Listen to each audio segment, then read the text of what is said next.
Um bom dia a todos e a todas. Licença aos mais velhos, né? Com vocês. Eu estou um pouco sem voz, mas, enfim, um pouco rouca, então, reverberando aqui. Eu acho que a gente vive um momento muito importante no campo da cultura, construir uma política nacional de cultura. Esse campo especificamente ligado a uma plataforma mais ampla do Conselho da Cultura com relação às manifestações, expressões da cultura popular, dos povos tradicionais, é uma política recente no campo da cultura, completa 10 anos, em termos de memória de processo de implementação. E é um processo dinâmico, um processo que requer mais velocidade, como diz o Gil, do Jongo, requer mais efetividade, que a gente faça as coisas com mais significado, buscando ter mais efetividade na ponta.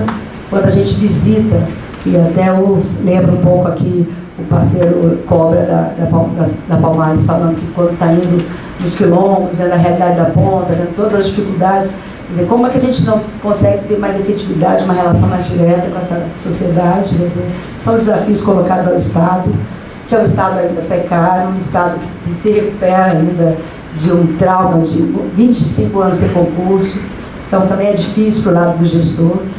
Agora é importante a gente estar avançando numa política propositiva, qualificando os espaços que estão sendo ocupados, dando vazão e dando significado a cada participação aqui, a participação não só da sociedade civil, mas também da gestão, quer dizer, então, a área de políticas culturais, a área de articulação com a presença do Marcelo, né, a área da Palmares, e ao mesmo tempo, como a gente fortalece e qualifica esse processo com a sociedade civil.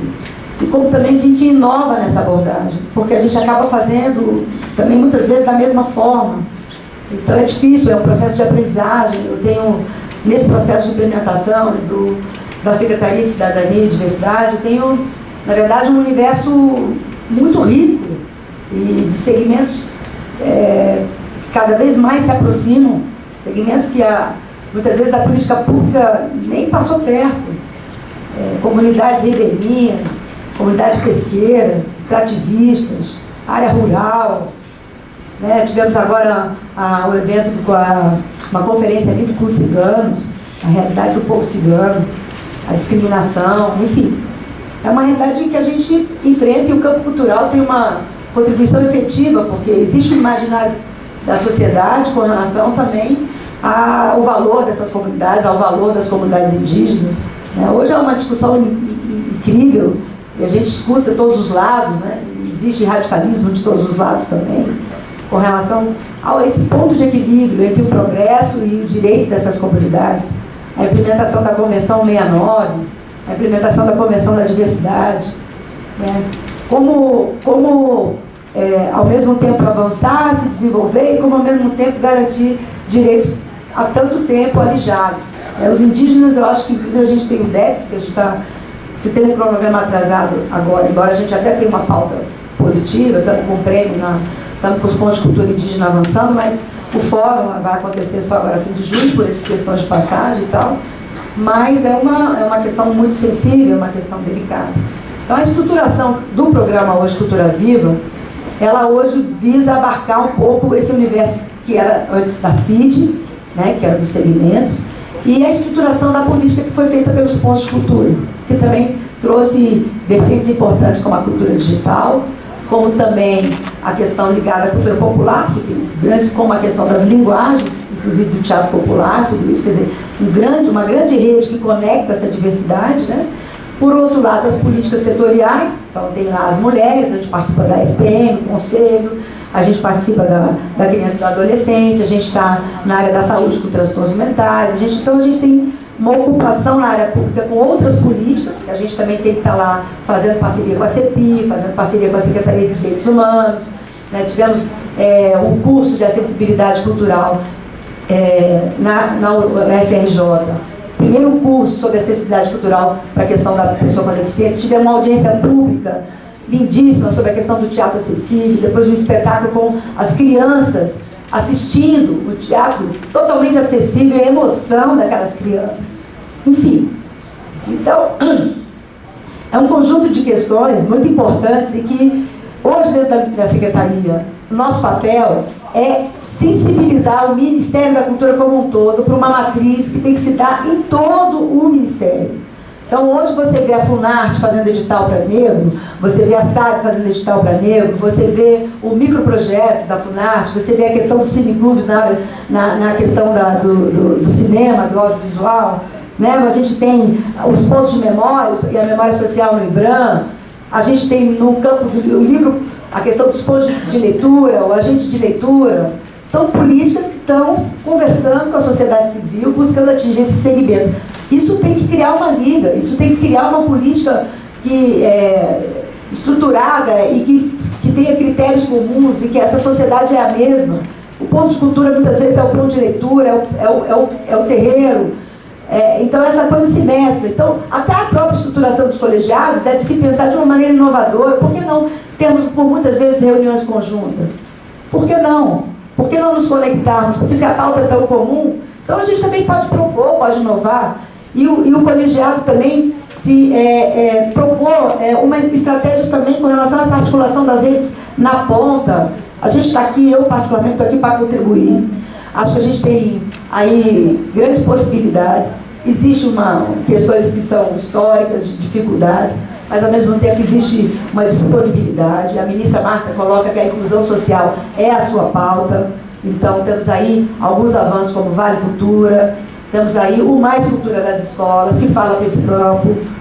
Então, como potencializar esses elementos todos? Como discutir como é que o Vale Cultura vai incluir cineclube e ponto de cultura como cadeia de fornecedores? Isso é uma discussão rica. Agora, são muitas pautas, né? Estamos criando o grupo de trabalho da área do LGBT, que também é um débito, a questão LGBT. Eram políticas que estavam dentro da CIT, que tinham uma frequência, que quando se somou a SCDC não teve condições de dar a mesma sintonia que tinha antes, a mesma frequência, até porque o programa Cultura Viva é um programa que cresceu muito. Então hoje são mais de 3.663 pontos de cultura previstos em plano de trabalho, né? E são 3.034 conveniados. Ainda tem um saldo de conveniar mais 600, estão com alguns editais acontecendo, porque os pagamentos começam a ter uma flexibilidade, mas ao mesmo tempo, como pensar essa política de uma maneira mais simplificada, de uma maneira mais distributiva, de uma maneira que institucionalize a participação social na ponta, em que a comunidade tenha uma participação na gestão daquele ponto, até inclusive na contribuição do controle social, e usar esse elemento como um elemento de avaliação do programa. Isso sensibilizar os órgãos de controle para esse processo, porque melhor do que ninguém é a própria comunidade para dizer o que está acontecendo na ponta. Isso tinha que ser um testemunho de fé, um testemunho que viesse como um dado de avaliação. Quer dizer, quantas coisas ainda devem ser melhoradas nesse sentido, né? A gente tem alguns dados, né, estão à disposição, né? São 2 dias de discussão. Eu queria ver se eu me divido de poder também estar na Cultura Afro. A gente fez uma oficina de políticas, de elaboração de políticas públicas, e a gente agora está devolvendo o relatório, mas efetivamente essa pauta também foi repassada para Palmares. A ideia de permanecer o grupo de trabalho, na verdade, o colegiado é esse grupo de trabalho permanente, né? Então, a efetividade é a nossa participação. A SCDC participa do colegiado de artesanato. A gente fez uma super reunião também com a SEC, com o IFAM, com o Centro Nacional de Políticas Culturais, Centro Nacional de Folclore e Cultura Popular, que é uma rede que a gente tem que articular, os centros de cultura popular, centros de estudos. Quer dizer, há uma malha aí de contribuições, e a gente vem se conectando também como o MIC e com outras políticas, né? Tivemos no Ministério do Desenvolvimento Social, tivemos com relação ao Ministério do Desenvolvimento Agrário, a área rural. As trabalhadoras da área rural vieram, a ministra, há uma demanda com relação a isso. Quer dizer, precisa de efetividade, precisa de melhorar a representatividade. Na reunião do Conselho Nacional, inclusive, uma das minhas falas foi com relação à necessidade de que outros segmentos tivessem assento, porque na verdade a gente tinha isso, cultura popular, cultura afro, mas não tínhamos outros segmentos ligados, como a questão das mulheres, a questão dos LGBT, a questão das pessoas com transtornos mentais, que em outros conselhos, como o Conselho de Saúde, o Conselho na área social, existem essas cadeiras. Então, há necessidade, sim, de repensar, de qualificar, de propor mudanças e, ao mesmo tempo, de inovar nas estratégias, de nos somarmos, de trabalharmos as teias como teias da diversidade. Essa é uma proposta importante também. A teia vai acontecer em 2014, mas já uma proposta que as teias estaduais e municipais tenham o elemento da diversidade. Então, quando a gente autoriza a despesa, a gente diz, mas é só ponto de cultura, são as redes de povos terreiros, são as redes afro, aquelas redes que muitas vezes ainda não têm seus pontos de cultura, também tem que estar participando. Então, discutir isso. O fórum, esse fórum elege a cadeira de inclusão social do Conselho Nacional de Política Cultural. Isso também foi uma questão que a gente está fortalecendo, né? Estamos retomando a parceria com a Fiocruz, então também com a Rede Cultura e Saúde, com os bolsistas, podendo ir nos pontos, discutindo essa pauta. Enfim, então aí estamos trabalhando e eu espero que a gente possa, nesses 2 dias, avançar, fazer propostas inovadoras, inclusive na forma de atuação do próprio colegiado, que eu acho que devia ser um grupo que não tivesse só limitado essas 2 reuniões, podiam ter momentos de grupos menores, de momentos regionais.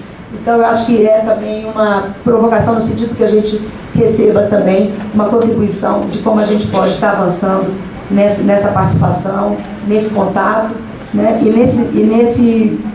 nessa forma de fazer política que tem que levar em conta as demandas e que tem que levar em conta que essa construção é uma construção coletiva. Muito obrigada a vocês.